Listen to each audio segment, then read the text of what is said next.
आजकाल वय वाढतंय लग्नांचं, तर अशा वेळी अनेक महिला एग फ्रीजिंग या विषयाकडे जात आहेत. तुमचं काय मत आहे याच्याबद्दल? एग प्रिझर्वेशन म्हणजे oocyte क्रायो प्रिझर्वेशन असं म्हटलं जातं. एक प्रकारची एग प्रिझर्वेशन ती टेक्निक आहे.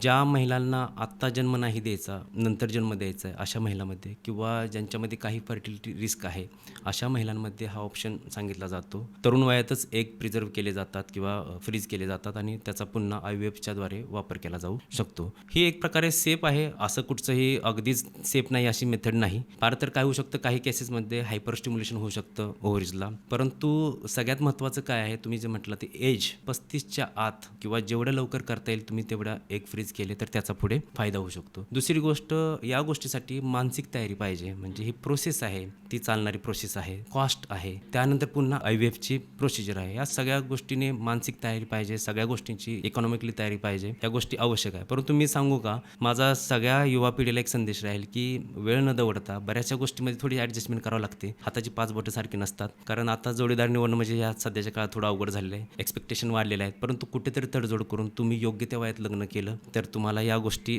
कराव्या नाही लागणार. त्यामुळे नैसर्गिकरित्या योग्य ते वयात लग्न करणं हे अतिशय महत्त्वाचं आहे.